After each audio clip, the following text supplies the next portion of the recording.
청주를 시작으로 사이트, 프로그램, 디자인 과정, 그리고 플랜에 대해서 설명해드리도록 하겠습니다. 먼저 이슈입니다.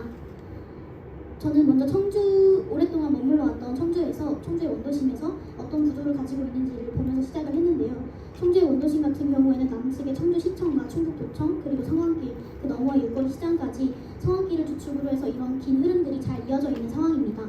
그러나 반면에 원도심 북측에 있는 문화대도창, 국립현대미술관, 그리고 동부창구의 경우 거대한 도시목장 시설로 있으나 그런 맥락들이 주변으로 확장되지 못하고 서로를 고립시키고 있다는 점에서 시작을 했습니다. 다음은 사이트입니다. 대상지는 주요 도시축과 맞닿아 있습니다. 원도심 주요 축인 동시에 청주 시내 주요 도로축인 상당로와 충청대로, 그리고 문화대도창과 청주예술대학교와 함께 있는 주요 보행축, 그리고 이 축들이 만나는 대상지가 원도심의 첫인상을 담당하고 있다고 말하고 있습니다. 대상지의 남측에는 문화대도창과 국립현대미술관, 동부창고라는 도시에서도 면으로 작용하는 문화거점과 동북측에는 내덕동의 층 주거지가 닿아 있습니다.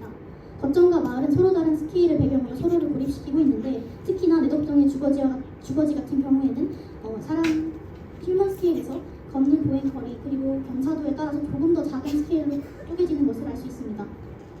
이런 다른 스케일은 서로를 고립시키고 있으며 대상지는 그 사이에 위치해서 이것들을 조율하고자 합니다. 다음은 프로그램입니다. 아까 말씀드렸던 문화거점 시설인 문화대도창을 바탕으로 청주를 읽었을 때 청주는 공예를 대표 정체성으로 삼고 있으나 대형 거점인 문화대도창, 국립현대미술관에는 공예가 전시될 뿐 만들어지는 과정을 알려주고 있지 않습니다. 공예는 공예가가 물질을 대하는 과정의 본질이 있습니다. 그러나 이를 보여주는 창작미술 스튜디오나 공예 창작지원센터 같은 경우에는 그 규모가 굉장히 작고 일반인들의 접근이나 지속성에 제한이 어느 정도 있습니다. 해당 프로젝트는 이러한 과정 속에서 도시가 잃어버린 흐름과 생산을 공예의 과정으로 다시 드러내고자 합니다. 공예는 그저 공방이라는 실로만 존재할 수 없습니다. 공예가가 어떤 물질을 다루고 있느냐에 따라 그 공간의 조직 어휘가 달라지게 되는데요.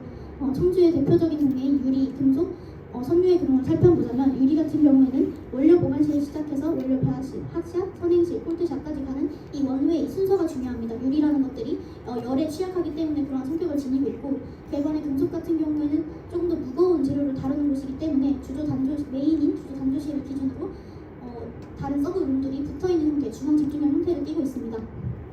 그에 반해 섬유 같은 경우에는 다루는 원료 자체가 길쭉하고 천이고 조금 더 공간들을 필요로 하기 때문에 전반적인 실의 형태가 이렇게 장방형으로 뻗어나가는 것들을 알 수 있었습니다. 이런 것들 바탕으로 디자인에 들어갔습니다. 제 디자인 컨셉은 결과론적 전시가 아닌 공예가가 물질을 대하는 자세와 시행착오, 물질이 비물질화되는 그런 과정들을 시민들이, 도시가, 그리고 공예가 서로가 직접 바라보는 것이 공예라는 예술과 노동의 중간에 단계에 있는 산업의 본질이라고 생각을 했습니다. 공예는 삶과 분리될 수는 없으나 환경은 분리되어야 하는 그러한 조건들을 가지고 있기 때문에 공예와 삶은 분리되는 것에서 붙기 시작한다고 생각을 했습니다. 앞서 말씀드렸듯이 기존의 대상지는 우암산 자락에 위치해서 도시의 여러 축과 그리고 다음 면과 함께 정의됩니다. 대상지는 땅의 경계와 주요 보행축을 따라 문화 거점에서 이어지는 보행 흐름에 따라서 3개의 보행 레벨로 나뉘어지는데 플러스 46레벨, 플러스 52, 플러스 57레벨로 이어집니다. 여기 코딩으로 되어 있듯이 이 파란색 부분들은 대상지와 만나게 되는 지점들이고, 이 분홍색 부분들은 내덕동에서 대상지와 만나게 되는 지점들입니다. 공예의 직접적인 생산행위가 일어나는 공간은 그 환경적 조건 때문에 도시축과 함께 정렬되고 주변에서 온 보행 흐름은 사이에서 만나서 대상지를 관통하게 되면서 큰 보행 흐름을 만들게 됩니다. 세 가지 공예의 필요 면적에 대한 접근거리를 분산합니다. 공통적으로 필요한 하역장이라는 프로그램을 기준으로 이런 것들을 나누고, 공예 아까 말씀드렸던 물질의 특성에 따라서 환경의 조건에 따라서 대상지의 특성과 일맥상통한 곳에 물성의 공간 어휘로 배치됩니다. 각 공예의 필요 공간들 중 볼륨의 위기가 가장 큰 공간, 공예의 프로세스 중 장비 및 환경의 조건으로 인해 공예가들이 무조건적으로 모일 수밖에 없는 공간들은 각 물질에서 메인의 공간들이 됩니다.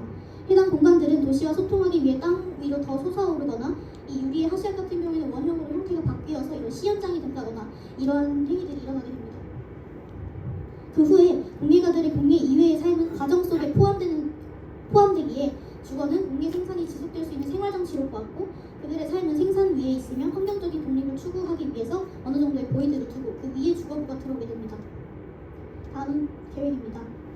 배치도를 보시면 전반적인 건물의 배치가 아까 말씀드렸던 주요 도시축과 주요 보행축에 따라서 배치가 되었음을 알 수 있고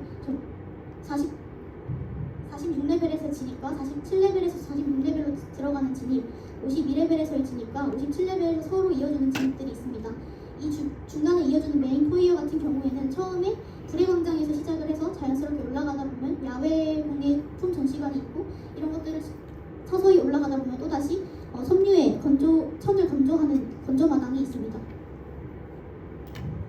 46레벨 플로우 플랜에서 보시면 이쪽에 금속의 메인실인 주조 당조실이 있고 유리의 메인실인 핫샵이 있으면서 그런 것들을 동시에 담아주는 불의 광장이 있습니다.